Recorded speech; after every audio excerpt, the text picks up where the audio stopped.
Hello and welcome to another episode of eBay Scavengers. This is episode number 45 and I am Ryan and this is Jay. Hello, Ryan. Hello. We are talking about what's going on in our store this week. So we just finished traveling, which I feel like we say almost every other podcast, us and Mikey and Wendy, because we've all been traveling for our other work besides eBay. Yep. And, hopefully this is a good example of, eBay allows us to work on other kinds of projects pretty much stress-free because we still sell things while we're doing those other things. And so some of our other projects we actually get paid for. Some of it's more vacation. Some of it's just like it's something we want to do. And that's really the thing I always was looking for in my life, was a way to be able to not stress about traveling or being able to take time to do things, because I always had jobs and you could only eke out, a week here or a week there vacation. eBay lets us have as much time as we need to do anything we want. Right. It's kind of like a buffer. Like we are freelancers, like technical freelancers, and that kind of let us pick and choose jobs. And then, we did a job for 8 days in Tennessee, and then we went to New York for like a vacation, but we also were able to scavenge for eBay. Right. So it's like we have these, it's not like we're just like sitting there doing nothing in New York. It's like we're actively, Well, that's just because who we are. We're scavengers. Sure. So just when we're walking down the street, we'd take these walks at night, like along the High Line, and we would try and find streets where the garbage was being put out, and we would find, like, we found a big bag of software. Oh, yeah. So this was interesting. Mikey had sold some software, some Apple software, a few weeks ago, and that kind of kept us on the lookout. And we found this trash bag. It wasn't dirty or anything. It was just a plastic trash bag that you could see through. And there were all these like Apple startup discs, and that stuff sells for money. And so it's the older software like OS 9 or Panther, but still. Right. But people have older laptops, and they're like, I need to restore the software on this iBook. Yep. And they totally buy that stuff on eBay. So that'll be an experiment. But that's fun for us because we're tech nerds too. Yep. So. And I think we mentioned it last time. We finally got everything home. We found a big bag, a big rolling duffel bag. Right. And we filled it full of stuff that we had scavenged. And we took it home on the train, which is a little bit of a pain in the ass, but it was free to bring it home. Yeah, we took the Amtrak from New York home. So there's no check bag like fee or anything like that. So we brought this like 50-pound duffel.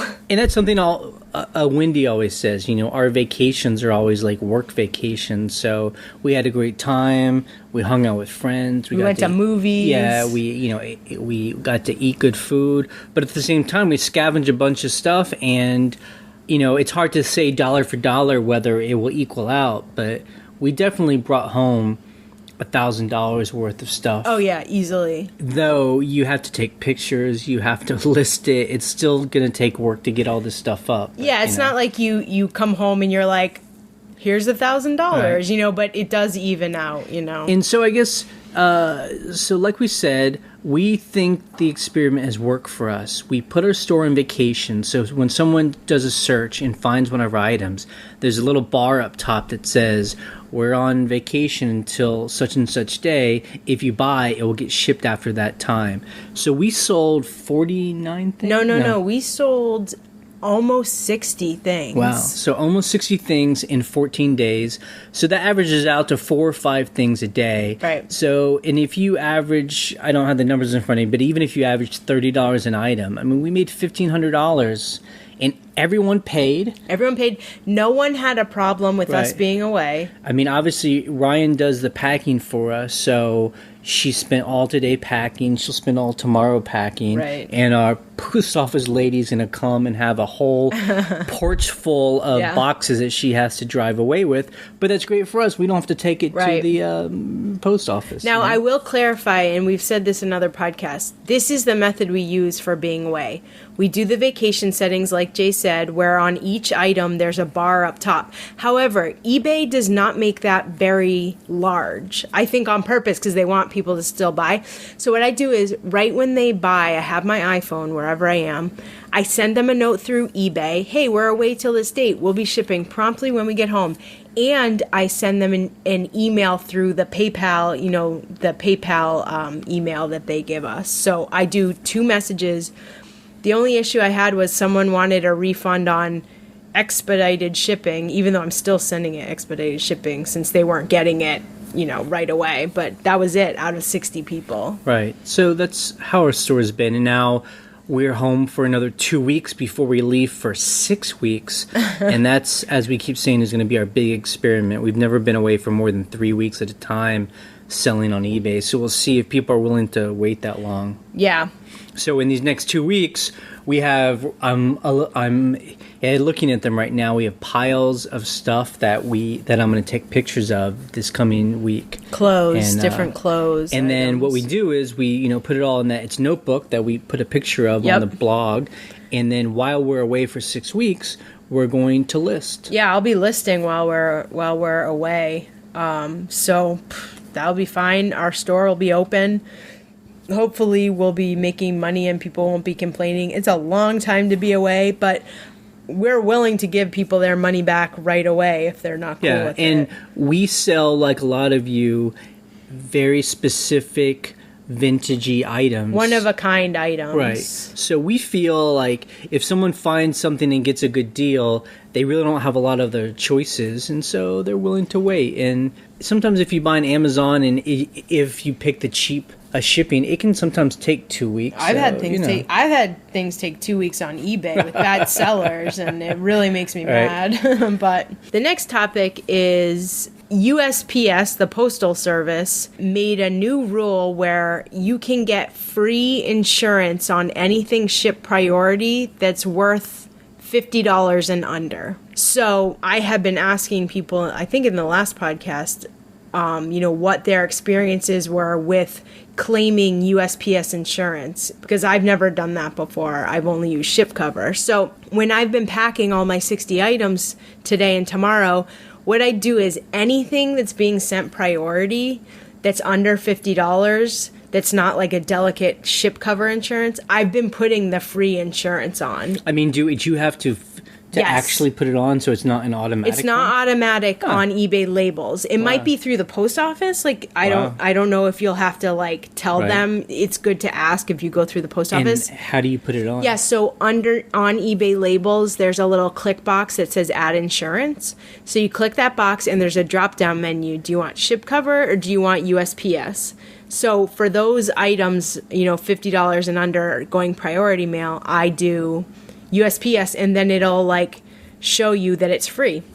So I've been doing that. Just why not? And I wonder if that's just they're trying to get people hooked, and then they'll start charging, but we did have someone on the blog comment today saying that they have filed claims through the post office and got their money partial refunds, but the only problem was it just sounds like it takes longer, some work. You have to be willing to hustle, phone calls, paperwork, talk to people at the post office. Yeah. So I don't know, maybe one day I'll need to use it. I hope not, but I have been putting it on my packages. And if anyone has had experience doing insurance through the post office, just go to the blog ebayscavengers.com and just tell us, because stuff like that's always interesting. Yeah, I like to hear from other people because I've just never had that experience. Because I like free, but if it's not, a useful thing, then what's the point? It's like a pain in the butt. Right. If someone's like, this actually is damaged, I'm like, yay, I have insurance, but it's going to take 35 days to... Pain in the butt. Okay, so what else are we talking about? We just got home, so we haven't been... I was listing on the road, but I haven't been for the last week. I'm just excited about... Everyone was saying that they liked the interviews we've all been doing, especially a Wendy's interview with Ben. And so we had the idea of let's start talking to experts, I guess. Right. People that have made a living focusing on certain objects and finding out from them why things are valuable in its process. So Wendy actually, when we were in New York, told us we should go talk to a friend of hers. Yes, her friend Dawn Ladd, who runs Aurora Lampworks, she does these amazing jobs of restoring and refurbishing and reproducing antique and vintage light fixtures. And we're lamp nerds, so that was like it was like a playground. I mean, her place was so amazing. And it was interesting talking to her because she, has been selling since the early 70s. So you really get a sense of what it used to be like when there was no internet. There's no way to find stuff easily or price things, and also and I've heard this from other people that lived in New York or live in New York.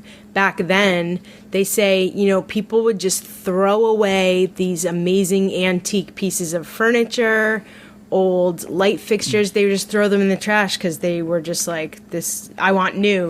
But the funny thing is people still do that now. Yeah, they people do. Just throw away stuff. I mean, it's just, so if she was getting stuff in the 70s, she was picking up stuff from the 20s or 30s. Right. We're now in 2010. I mean, we find stuff from the 60s and 70s all day long. Yep, all day long, yeah. So let me just mention that the next podcast is with her. So, the next episode is an interview with Dawn at her workshop. And then we were thinking about other people we could interview, other kind of experts. And, we're thinking about who we'd be interested in. So a fabric is one that people have been talking about. Yep. So there's still a fabric shop kind of in a small town next to us, and we've talked to the older man that runs it, and he talks about, how fabric, it used to be made in all the small towns in America, and they aren't anymore. Yeah. And probably, he said, when he closes up shop, there won't be a fabric store in that area. Yeah, you just won't be able to get it. I think that's why we've found fabric, especially wool fabrics, sell like crazy, because that stuff's just not... Right. It's not cheap. It's not available. So people snatch it up. So furniture people too. Furniture people, clothing. I would love to talk to people who are into like antique and just like retro clothing. Right. And art.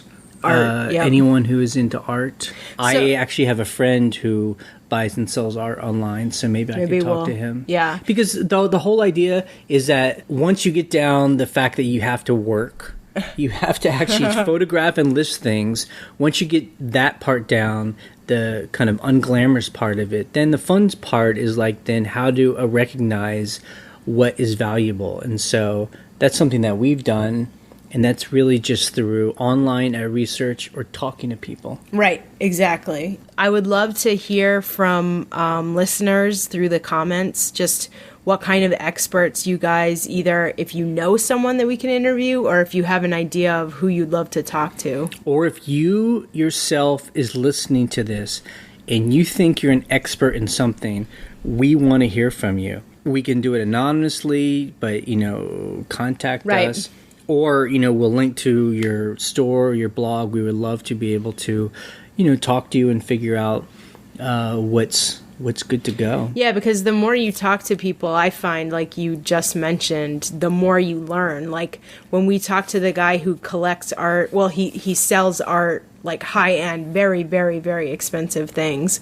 He thinks of things on such a different level, and so he gives me a perspective on, how I could do it. So that's always like a great thing. Yeah. It's all about information. Info. Okay, so this next podcast will be the interview with Dawn, the lighting expert. Bye.